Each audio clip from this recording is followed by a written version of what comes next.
Então, na análise corporal, a gente analisa as partes do corpo que sofreram essa alteração dos traumas, das couraças. Então, vamos imaginar assim, dentro do útero, né? Experiência intrauterina, que nem no seu caso, Diana. Você teve as suas experiências intrauterinas e o feto lá dentro, ele ainda não está formado, ele só está na sensação corporal de que algo ruim está acontecendo. Algo ruim está deixando ele incomodado. E é interessante porque nessa fase embrionária, o feto não tem diferenciação, ele não sabe que ele está dentro do útero, ele não sabe que tem uma mãe ali, ele está ali, é uma coisa só aquilo tudo que ele está vivendo. Então, se tem uma sensação estranha nesse corpo, o corpo da mãe e o corpo dele é um corpo só. Ele se entende que aquilo ali não é legal para ele, que aquilo ele se sente incomodado, então ele vai começar a se encolher, se encolher, se encolher de não se mexer. E é interessante que a gente ouve gravidez, que as mães falam, nossa, o meu bebê não se mexe. Provavelmente essa mãe vive muito estresse e o bebê decidiu não se mexer para não deixar a mãe estressada. E tem muita mãe que diz assim, nossa, quando ele se mexe me dá um mal-estar. Cria um estresse na mãe que gela o útero e faz o bebê se sentir pior ainda. Porque é uma coisa só, mãe e bebê. Isso vai fazer com que ele carregue a sensação de não quero existir, eu não posso existir. E ele nasce. E o esquizoide, algumas literaturas falam que não é até o parto que ele se forma. Após o parto, até uns 2, 3 meses, o esquizoide está ali ainda, porque ele ainda não desvinculou da mãe. E o que acontece quando existe uma depressão pós-parto, ou a mãe teve que fazer uma cesárea, ou o filho nasceu a fórceps, ou a mãe não pôde amamentar? Normalmente, quando é cesárea, a mãe tem dificuldade de amamentar. Porque se foi uma cesárea antes da hora, o corpo não está preparado para produzir leite. E aí a criança fica mais uma vez rejeitado porque não tem o leite lá disponível para ele. Se foi a fórceps, muito provavelmente o esquizoide, que não podia existir, ele não se movimentou para a saída. Ele não pode existir, ele vai ficar quieto lá. E o fórceps traz uma energia para a pessoa de alguns problemas, inclusive físicos, de desconexão. E é interessante porque o esquizoide traz problema de articulação, traz problema, ele é meio desengonçado, ele traz muito problema ósseo, porque na fase da formação dele ele ainda não tinha nem osso, tá? Quando começa a traumatização dele. Então, alguns problemas físicos têm a ver também com o desenvolvimento naquele momento dos traços. A partir daí, a criança nasce. No primeiro ano, na fase oral. Gente, quando eu falo disso, eu lembro como a gente é sobrevivente. Por quê? Imagina no primeiro ano, o bebezinho lá, bebezinho, ele não tem a menor noção que existe, que ele se separou daquela mãe. E a gente vem de uma cultura, de uma educação, de que a gente não pode dar manha, que a criança tem que aprender na marra e no choro a sobreviver sozinho, e isso vai gerando a dor do abandono, porque eu saio de um buraco quentinho, onde nem fome eu sinto. Aí eu vou para o mundo gelado. E a minha... Por que o oral come? Aí vai para a Daiane. Porque quando a gente entra no vazio, a primeira coisa que a gente faz é comer. Porque nós somos bebê. O mundo a gente conhece pela boca. A gente abre a boca para chorar. A primeira coisa que a mãe faz é o quê? Enfiar uma teta na boca da criança. Aí ela acabou de mamar. Ela continua chorando porque não era bem isso que ela queria. A mãe troca de teta. Ah, não foi suficiente. Aí tira de uma e bota na outra, não foi suficiente. Bota uma chupeta com mel. não é suficiente. A mãe, tudo que a mãe tenta resolver é pela boca da criança. É óbvio que isso vai criando, a questão é tapar a boca. Eu preciso fechar a boca. Por que a oral é falante? Porque ela aprendeu que ela abrindo o bocão, alguma coisa entra nessa boca. E se a gente analisar o que a criança, na verdade, quer quando ela chora, não é necessariamente fome. Embora o estômago do bebê é tão pequenininho e ela tem que mamar várias e várias vezes seguidas. Sim, porque ela não tem tamanho de estômago para poder encher e ficar que nem os médicos querem, que tem que mamar de 3 em 3 horas. Gente, o estômago dela é desse tamanhinho. Ela dá 2 mamadas, cansa, porque ela não tem nem musculatura na boca para ficar mamando muito tempo. E aí a mãe disse: meu leite é fraco. Porque ninguém quer dar tempo, o bebê precisa ficar mamando o dia inteiro para matar a fome dele. Porque ele mama, cansa, dorme, dali um pouco ele mama mais um pouco. Mas aí os pediatras dizem que isso é errado. Tira, deixa morrendo de fome, deixa a criança esperneando e chorando lá 3 horas até a próxima hora da mamada. E o bebê, recém-nascido, não entende nada da vida, ele tem que entender que tem hora para comer. Aí eu pergunto para alguma de vocês, orais presente, como é que nós não vamos ter o nosso emocional abalado? Porque desde que a gente nasce já sofre penitência, castigo e horário. E nós não podemos reclamar. Aí, para completar, o bebê vai crescendo, mais um pouquinho. Aí ele chora, ele só quer colo, ele quer aconchego da mãe, ele quer colo da mãe, ele quer se sentir incluído naquele colo quentinho, para acalmar, para se sentir pertencente, porque esse mundo que ele está vivendo é um mundo que é fora, e eu não estou mais incluído. E nós, a gente se incluir dentro desse mundo, pegando esse bebê, por exemplo, ao amamentar, focar no olho do bebê, fazer com que ele se sinta ali. Às vezes eu vejo alguns vídeos, né? A mãe amamentando, olhando no celular. Hoje no celular, antigamente, sabe, pensando em mil coisas que ela tinha que fazer, menos conectada com o bebê. E essa desconexão vai levar à dor do abandono. A criança diz: não tem ninguém por mim. E se ela ficar no berço chorando muito tempo e ninguém vai socorrê-la, ela vai chegar à seguinte conclusão: vou desistir de chorar, porque ninguém vai me socorrer. Quando a criança fica boazinha, a famosa criança boazinha, começa o grande problema desse ser humaninho. Porque ela desistiu. Ela desistiu de lutar, ela desistiu de brigar, ela virou boazinha, tipo. E sabe, e é interessante porque quando ela começa a ficar boazinha, vamos imaginar na fase oral. Ela tem ali o rígido bem presente, bem vizinho da oralidade. O rígido não tem sentimento. Aí o rígido pega no bracinho da oral e diz assim: vamos ficar junto aqui.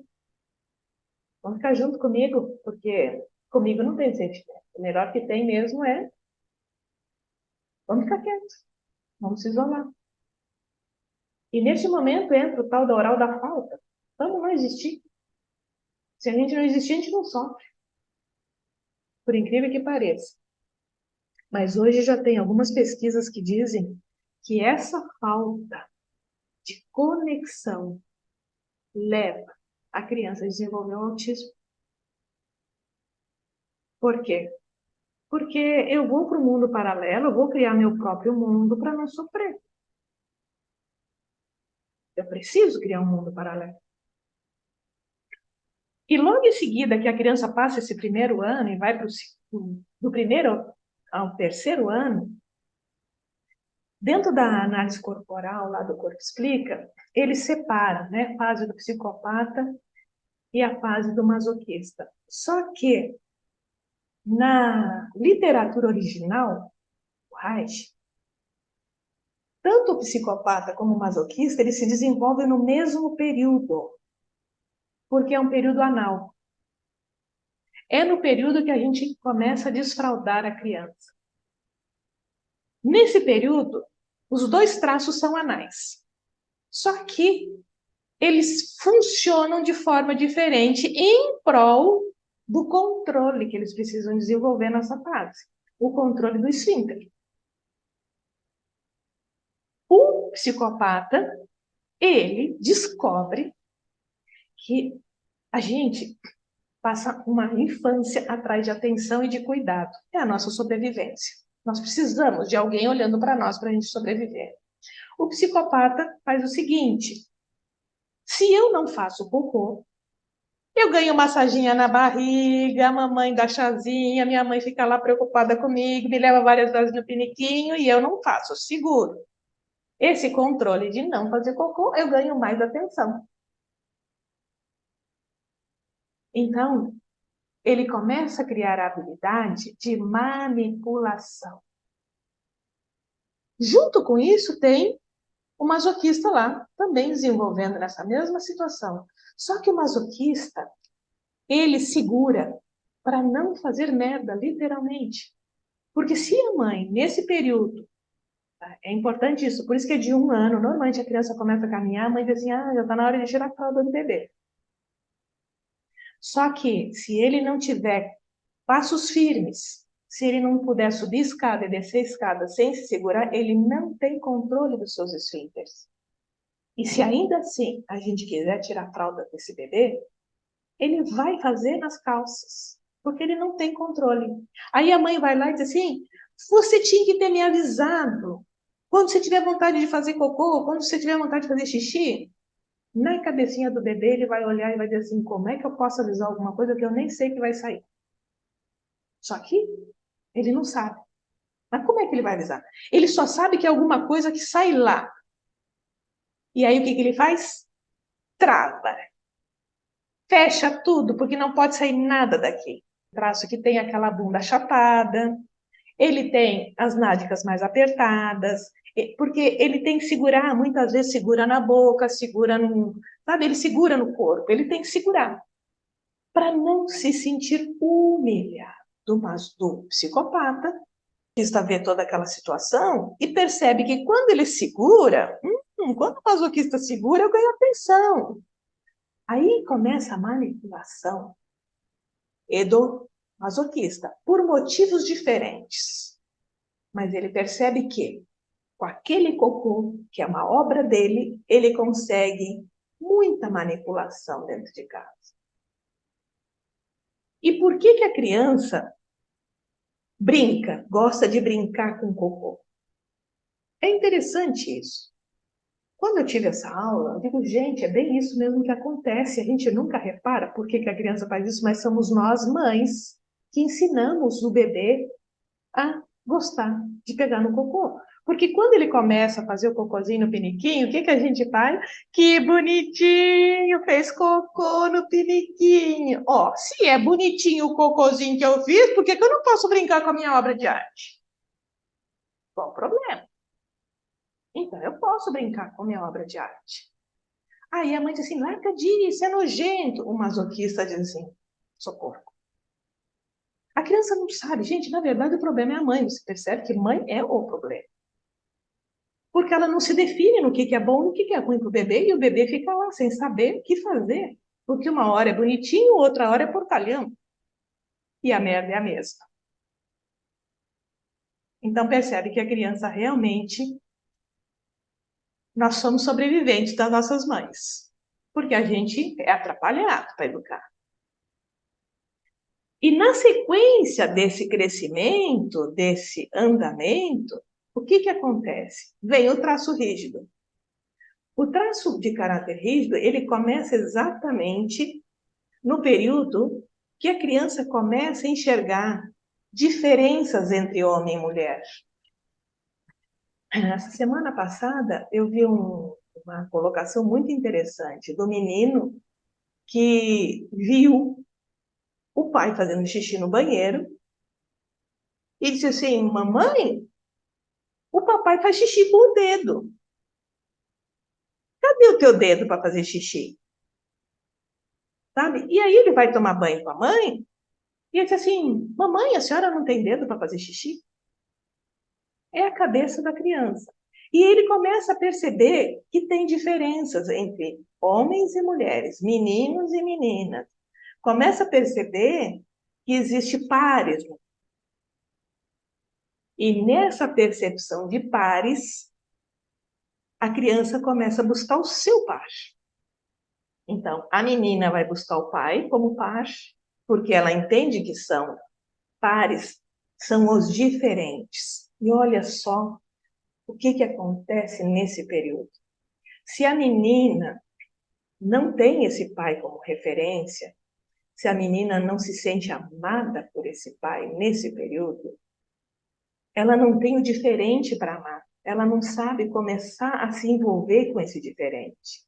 Ela não tem o treino necessário para amar esse diferente. E se esse pai, mesmo estando presente, e aqui é importante ressaltar o seguinte, o traço rígido pode ter uma ótima mãe, no caso do menino, um ótimo pai, no caso da menina. Isso não vai mudar nada. Porque não é o que o pai deu ou deixou de dar para a criança. Tem a ver com como a criança se sentiu diante daquele pai ou daquela mãe. Porque mesmo que tenha um pai lá presente, mas se é um pai que cobra, que não valida, que desmerece, sabe, que nem eu ouvi esse dia, eu sempre tirei nota 10, e o meu pai dizendo, tá bom. Quer dizer, como se fosse uma obrigação tirar 10. E nunca estava bom, essa menina vai desenvolver um grande traço de rigidez, porque ela vai querer cada vez se esmerar mais, ser mais perfeita, para poder tentar alcançar o amor desse pai.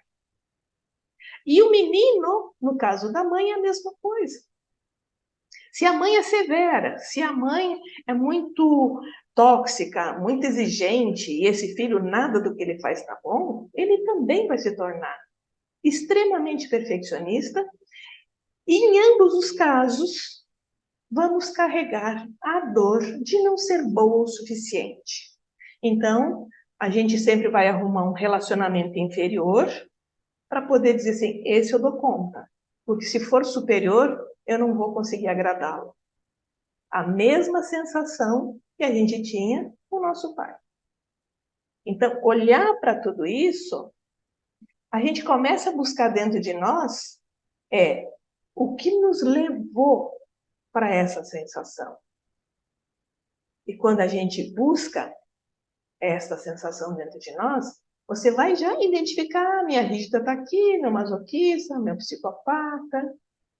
E isso vai fazendo com que a gente vai se encontrando, entendendo que cada traço de caráter é uma couraça. Imagina uma luva que a gente usa, a gente bota essa luva para esconder as nossas dores.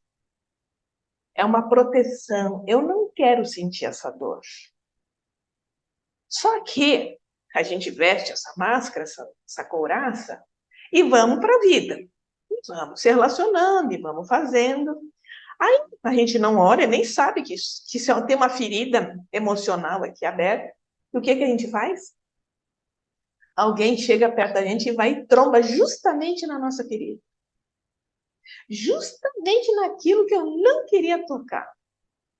Aí você salta, você esperneia.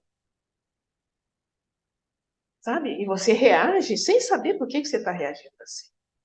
Mas é porque a outra pessoa ou a situação vivida justamente acertou a nossa dor. E essas dores poderiam se dizer que são nossas sombras. Só que dentro da análise corporal, dentro dos traços de caráter, a linguagem é diferente.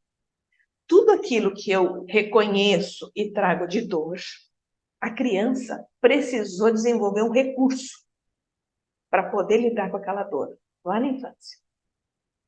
Então, vamos imaginar assim, ó, o esquizoide. Como ele não tem corpo, ele não podia existir, e o traço foi desenvolvido num período onde ele era só cabeça, só mente, só cérebro, a primeira coisa que se desenvolve, ele é extremamente criativo, ele é intuitivo, ele é de criar situações para que ele possa ter um espaço no mundo que ele seja valorizado. Então, o traço esquizoide tem a ideia de que nós precisamos ter um espaço para eu poder existir. E aí, como pergunta a Diana, qual é o maior medo do traço esquizoide? O maior medo é não se sentir acolhido e as ideias dele não serem aceitas. O esquizoide, você quer dar prazer com o traço esquizoide? Pergunta um problema para ele e pergunta como resolver. O esquizoide ama resolver problemas, porque ele é mental. E ele sai fora da curva do pensamento racional normal para buscar uma solução na estratosfera, fora. O grande problema do traço esquizoide nessa criatividade toda é que, às vezes, na maioria das vezes, as ideias não são aplicáveis. São ideias ótimas para um gênio, para alguém que tenha que criar algo para o futuro, mas na prática, no cotidiano, ele tem dificuldade, porque as ideias dele você olha e diz assim, gente do céu, mas essa ideia eu vou aplicar como, aonde? Não cabe. Ele não é prático, ele não é funcional. Nós temos que entender que tanto o traço oral quanto o traço esquizoide são traços infantis. Estão muito pouco amadurecidos. O corpo desses dois traços não tem firmeza. Eles não caminham nesse período.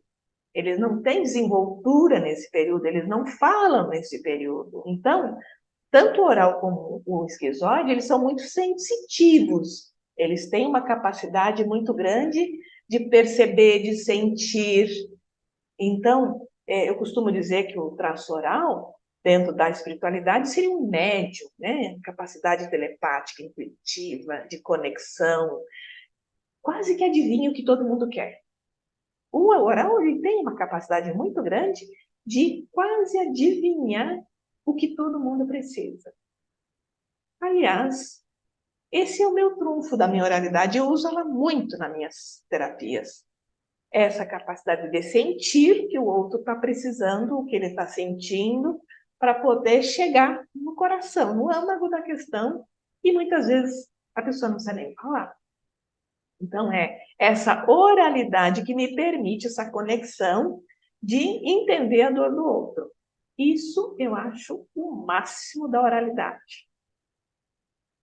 Quando a gente começa a desenvolver tanto o traço psicopata, masoquista e rígido, já são maiorzinhos, o que vai acontecer? Eles já estão caminhando, já estão falando, então eles já têm mais recursos. São traços com recursos. Eles já caminham, já se defendem, já falam, já brigam, já esperneiam. E esses recursos também vão trazer para os traços de caráter mais recursos para a vida adulta. Então, quando a gente fala assim, todo mundo tem 5 traços. Todo mundo. Uns mais, menos esquizoide, mais oral, mais masoquista, não importa, mas todo mundo tem 5. O que faz diferenciar um oral de outro oral, ou de um psicopata de outro traço psicopata, é a combinação desses traços. Vamos imaginar assim, ó, quando uma pessoa é muito oral e muito masoquista, ela vai ser muito sensível. Muito sensível. É aquela pessoa que ela chora e trava ao mesmo tempo. E ela tem uma conexão com o mundo, ela quer salvar o mundo. Porque ela traz a dor do abandono e a dor da humilhação. Para ela não sentir isso, ela quer estar no meio das pessoas e quer agradar todo mundo. E esse agradar todo mundo fica muito pesado. E ela não sabe disso.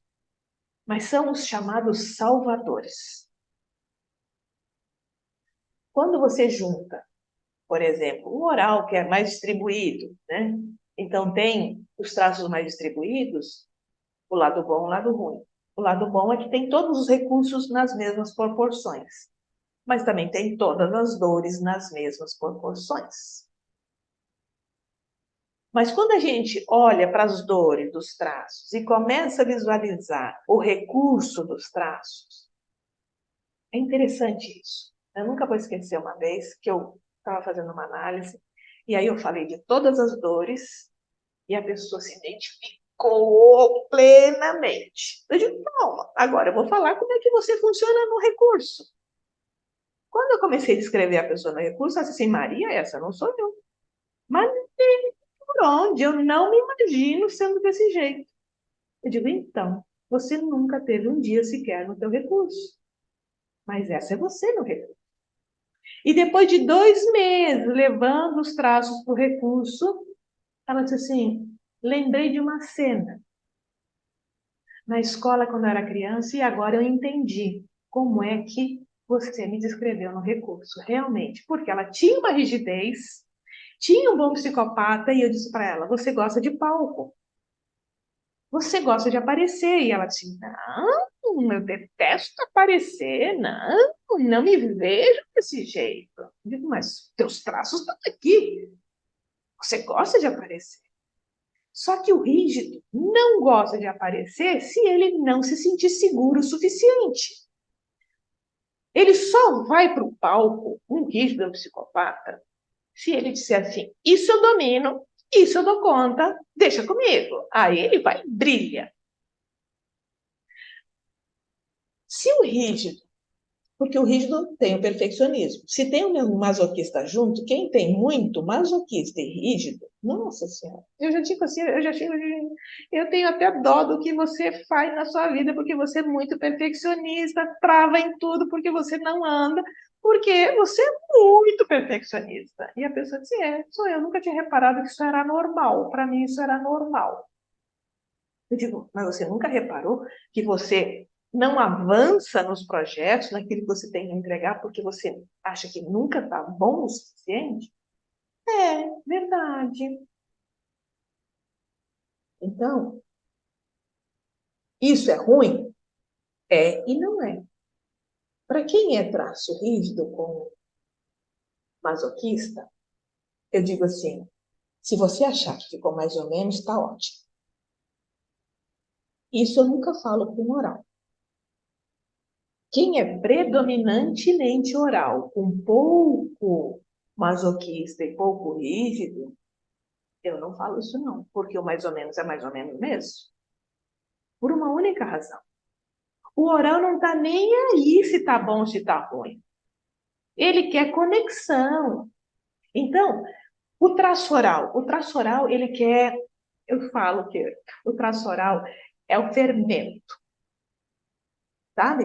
Ele está sempre no meio do bolo. Ele tem que estar ali, envolvido, fazendo crescer, e ele faz crescer, sabe? Ele se envolve, ele resolve, ele improvisa, ele é aquele que aglutina. O oral é o que aglutina a pessoa. Todo mundo gosta de estar junto, porque ele sempre tem uma palavra legal, ele não critica ninguém, não condena, tá todo mundo maravilhoso. Do jeito que se apresentar o oral, tá ótimo.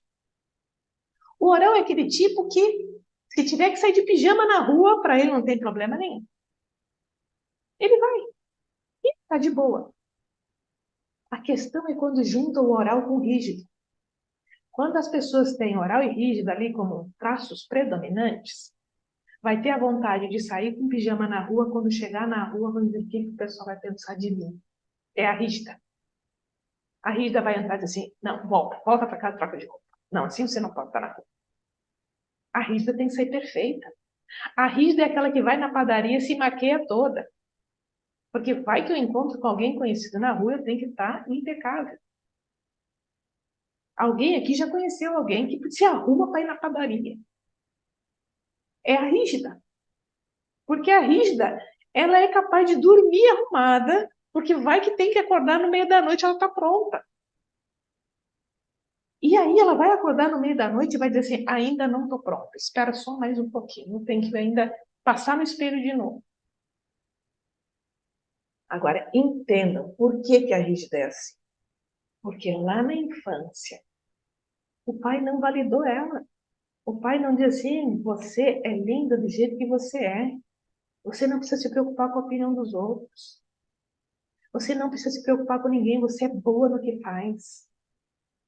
Mas qual é a nossa educação? A nossa educação é se comporte, senão o que vão pensar de você. Se comporte para a professora gostar de você. Se comporte para que os vizinhos não fiquem pensando mal de você. Então, nós temos que nos comportar para os outros gostarem de nós. Nossa, mãe, eu acho que você fez um papel até bom demais para isso, porque, nossa, eu podia ligar um pouquinho mais para as coisas, né? Que eu vou de pijama, então não tô nem aí pra vida. Oral tá no Ponho recurso. a primeira roupa que aparece e acho que tô arrasando e dane-se o que os outros pensam.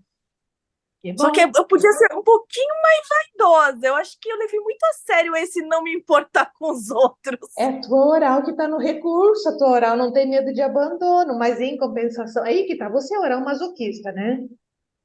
A minha filha é tão parecida comigo, é tão parecida que até os traços de Cacaca, caráter isso aí. dela são parecidos com os meus. É incrível. E realmente, eu também sou assim. Agora, eu estou dando um pouquinho mais de valor, mas a Paula aprendeu. Mas sabe, filho, gente, uma dica aqui para quem tem filho, ó. Principalmente Kátia tem filho pequeno, Daiane tem filho pequeno. Ó, se você quer que teu filho puxe você, ele vai puxar, mas ele não vai puxar assim 100% teu lado bom e criativo, não.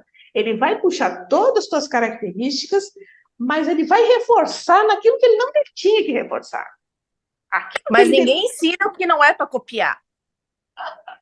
Pai e mãe, um exemplo. Vamos puxar 200% eles, inclusive os defeitos, entendeu? Que essa é o lance. Mas sabe de onde vem isso? Aí vem uma outra abordagem. Fidelidade sistêmica.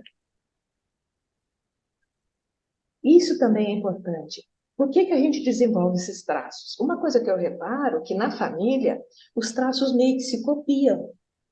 Por que eles se copiam? Fidelidade sistêmica. Então, o filho quer ficar parecido com a mãe. A minha mãe também era oral masoquista.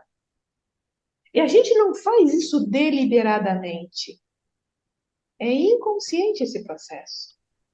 Então, olhar para esse processo quando a gente estava num período que não tinha como se defender, e olha como a gente foi esperto de criar recursos, de se defender, de poder lidar com um problema maior. Eu retorno para a minha infância, olho para a Paula bebê, olho para as crianças hoje. É claro que se eu tivesse um filho hoje, eu teria sido uma mãe melhor, Paula. Com certeza eu teria sido uma mãe melhor. Glaucia, essa aqui é a Paula, minha filha. Oi, Paula, tudo bom? Que legal te ver. Então, é importante a gente olhar para a nossa infância. Quando a gente era pequeno, e a mãe grande, nós pequenos. Que habilidades nós tínhamos para nos defender? Nós éramos pequenos. O que faz que impera, né? Impera a nossa vida adulta, a gente não anda e a gente procrastina, a gente congela, e você vai dizer assim: meus traços estão na dor. A grande questão é a gente não atualiza as informações. Oi, Dayana, pode perguntar. Maria, igual você está falando assim sobre a fidelidade, Ah, como não ser tão fiel? fazendo uma constelação. Porque o que acontece nessa fidelidade? Eu vou entrar no mesma situação, mas eu vou pegar um outro viés, tá? Para poder responder. entendendo o que funciona dentro dessa herança sistêmica que nós trazemos. Até os traços de caráter têm muito a ver com a herança sistêmica. Porque, pensa assim, ó, a nossa mãe nos educa de uma forma, da forma que ela foi educada. Ela foi educada de acordo com o sistema familiar que ela recebeu, correto? Então, todo mundo recebe uma carga sistêmica dos avós, mães, e a gente recebe isso como verdade, isso é inquestionável. A criança, ela vê a mãe, o pai, os adultos como a única certeza que eles têm de seguir adiante, é o caminho certo para seguir. Não tem questionamento. E a gente até ouve ainda alguns pais dizendo assim, faço o que eu digo, mas não faço o que eu faço. Não cola. Porque a gente vai pelo exemplo. Aquilo que a gente vê, a gente repete. Então, uma coisa importante para ver.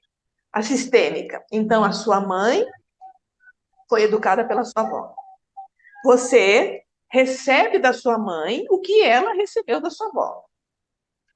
E você vai repassar para os seus filhos o que você recebeu da sua mãe, que recebeu da sua avó, que recebeu da sua bisavó, e assim sucessivamente.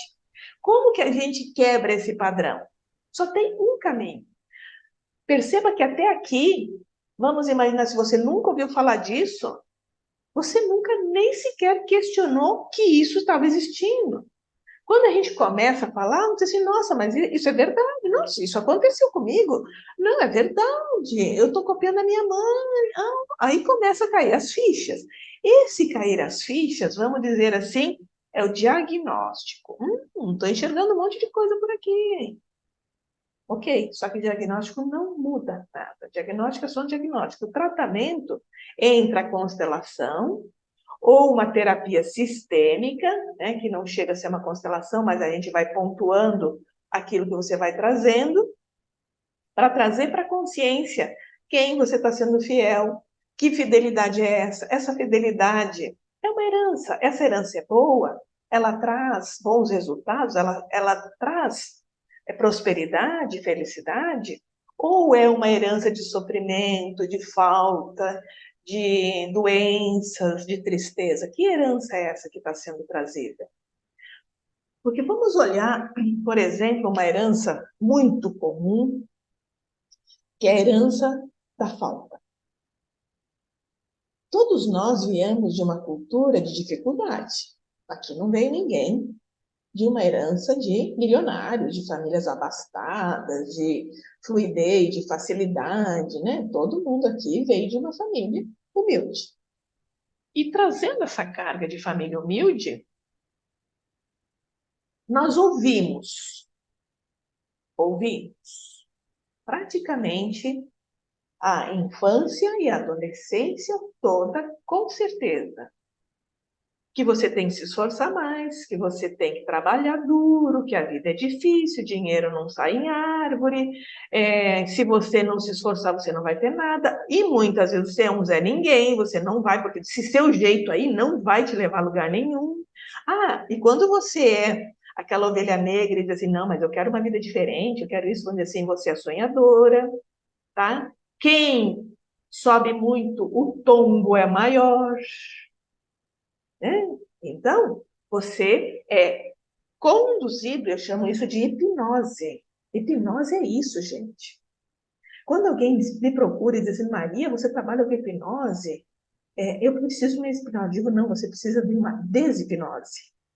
Nós precisamos despinotizar.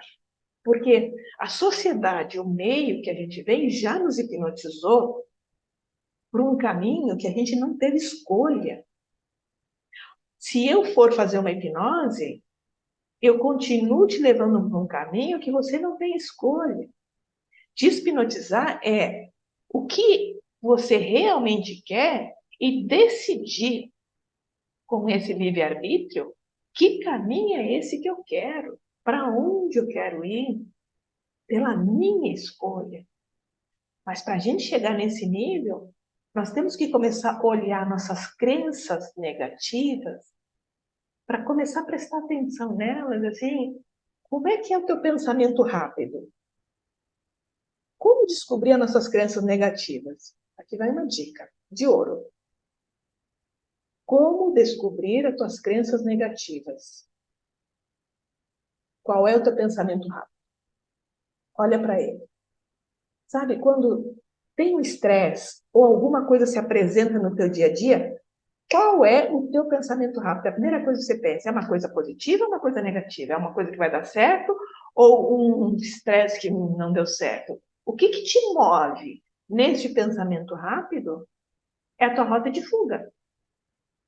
Essa rota de fuga provavelmente te acompanha ao longo da sua vida. Se a nossa rota de fuga é negativa, qual é o caminho que nós estamos trilhando?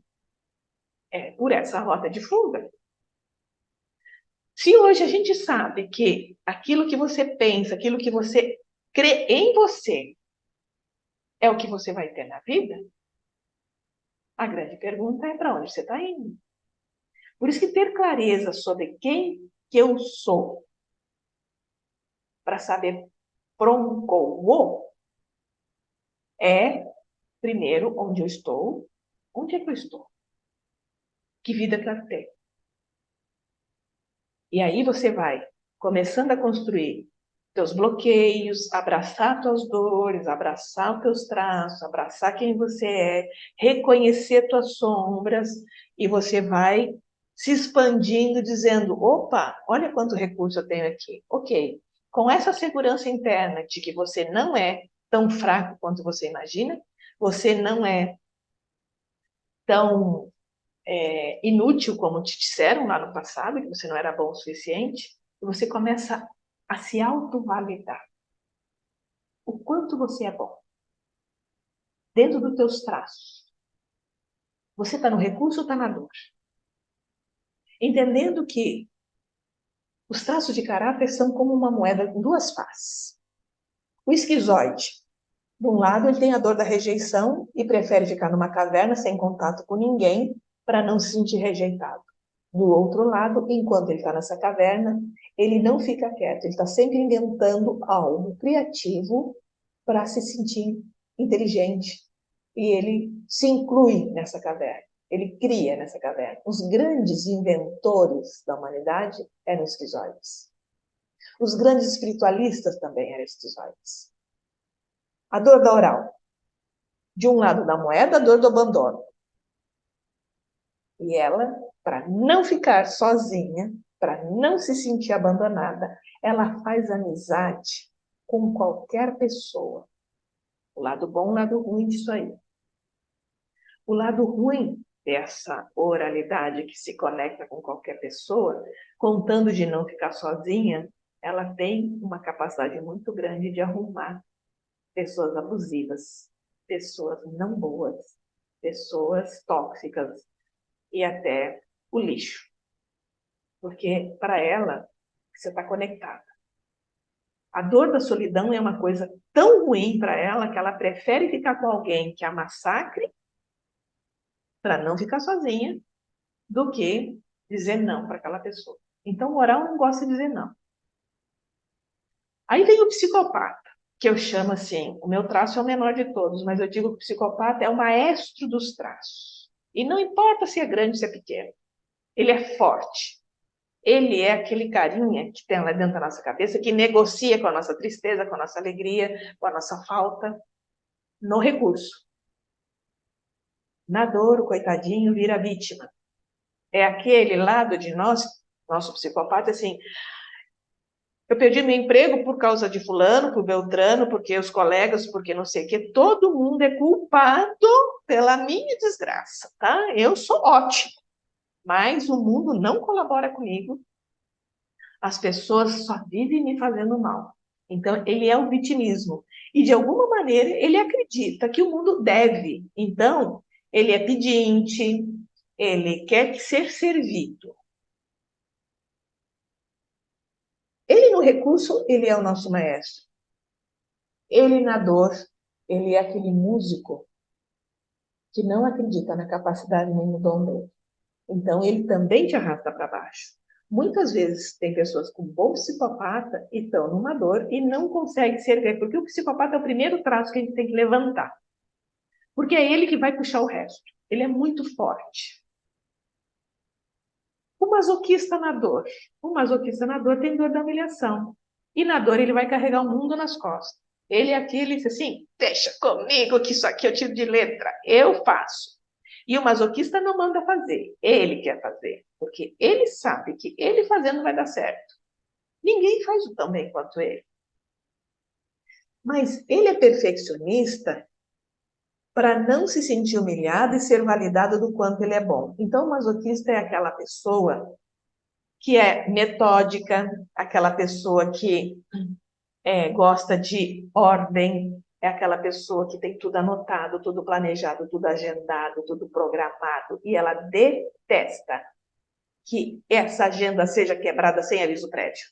Como assim? Isso não estava marcado. Aí dá aquele soco no estômago, aquele mal-estar, mas você tem que lidar com aquilo que não estava no programa. Ele, masoquista, nasceu, por exemplo, para atividades que requeram rotina. Porque aí ele senta na mesinha dele, tem rotina, ele já sabe o que vai fazer, ele fica de boa. Se colocar algo novo na vida do masoquista, tem que ser agendado com antecedência. Aí ele vai de boa também, ele absorve bem. Agora, o que é importante no caso do masoquista? Sendo perfeccionista, carregando essa dor de rejeição. Ele tem que ser utilizado e aprovado e apoiado naquilo que ele faz. Aí ele desenvolve, sem pressão, ele desenvolve, ele vai bem. Aí na sequência vem o nosso rígido. O nosso rígido é incrível, o nosso rígido é aquela parte nossa que nos tornam bonitas. E as mulheres e os homens mais bem distribuídos, com aqueles músculos tanquinhos, vocês acreditem que aquelas mulheres de barriga tanquinho, com peitão, com bundão, aqueles homens saradão, são os mais problemáticos que existem? São os mais inseguros, são as pessoas mais inseguras que tem. E é incrível isso, sabe por quê? Elas não se acham bonitas. Por isso que elas se esforçam tanto para malhar aquele corpo, para cuidar daquele corpo, porque elas não se acham bonitas. Elas não se acham boas o suficientes.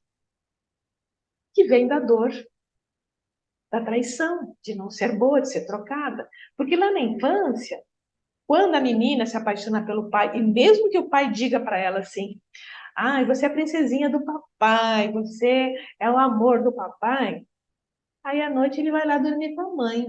Ela diz assim, que acho de amor é esse que ele não está aqui comigo? Ele está lá com a minha mãe. Ele não está aqui comigo. Então, independente da criação, é claro que quando tem casos, né, de problemas sérios, onde o pai não esteve presente, imagina a gravidade da situação.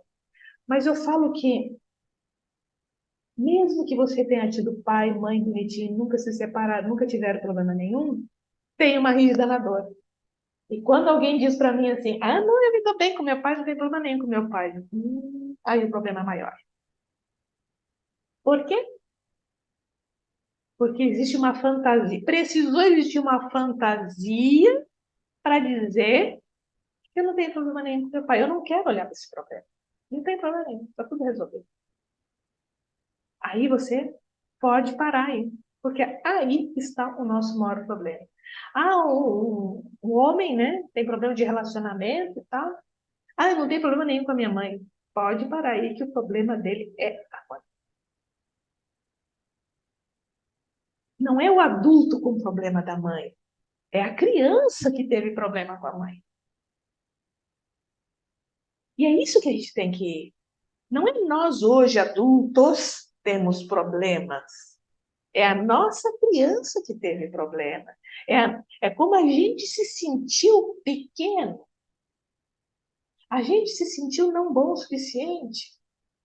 A gente se sentiu não validado. Não validado. Sabe o que é ser validado? É mesmo que você faça alguma coisa errada, alguém chegue para você e diga assim, tá tudo bem, minha filha. Tudo bem, minha filha. não deu certo dessa vez, mas você continua sendo bom. Para mim, você continua sendo bom. Então, ser validado é trazer essa autoestima que não importa se você faz uma coisa boa ou não boa, e você continua sendo amado.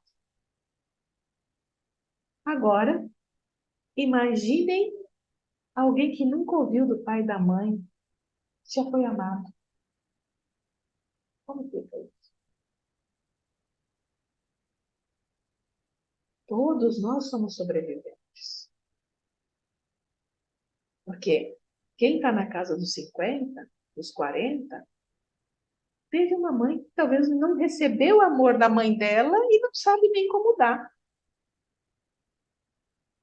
Por isso que quando a gente faz essa reflexão sistêmica sobre a herança, sobre a fidelidade, não estamos querendo achar culpado. Os nossos pais foram maravilhosos, porque com absoluta certeza eles deram para todos nós muito mais do que eles receberam.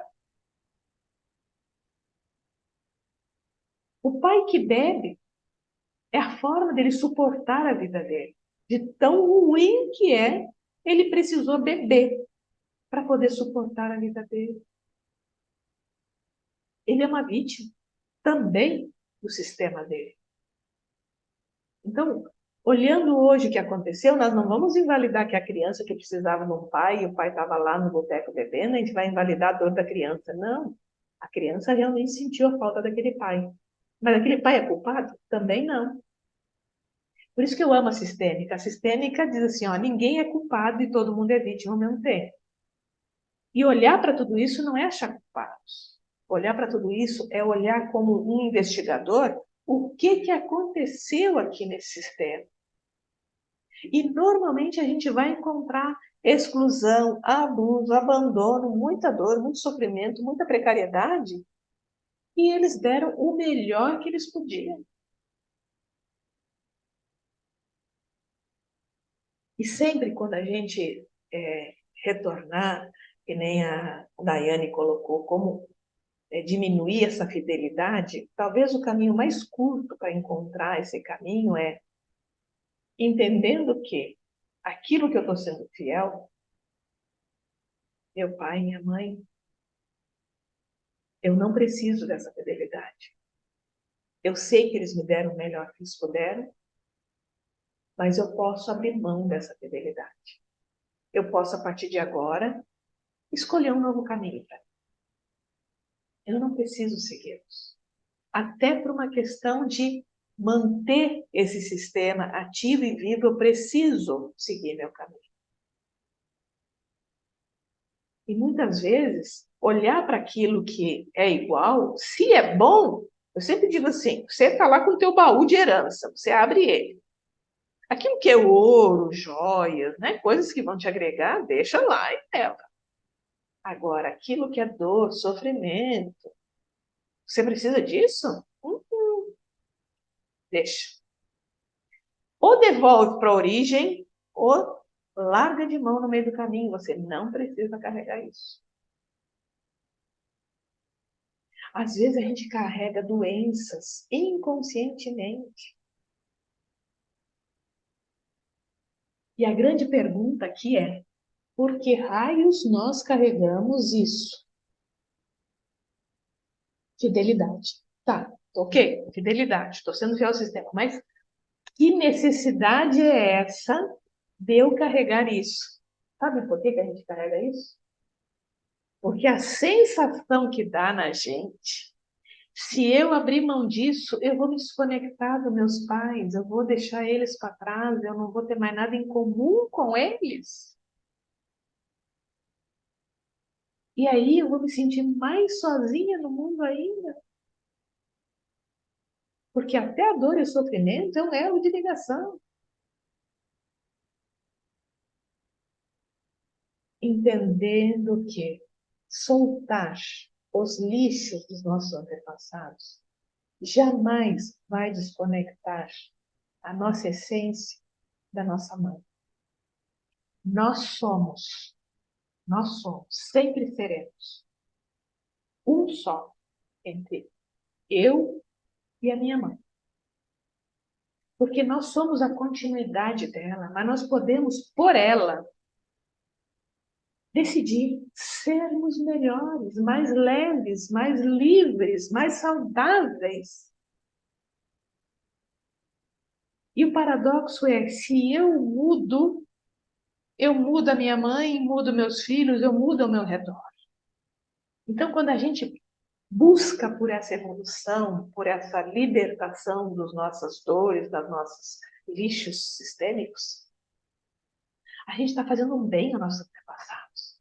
A gente está dizendo assim, ó, mãe, vó, pai, tio, tia, vocês não tiveram escolha, eu tenho. E eu vou fazer essa minha escolha por mim e por vocês.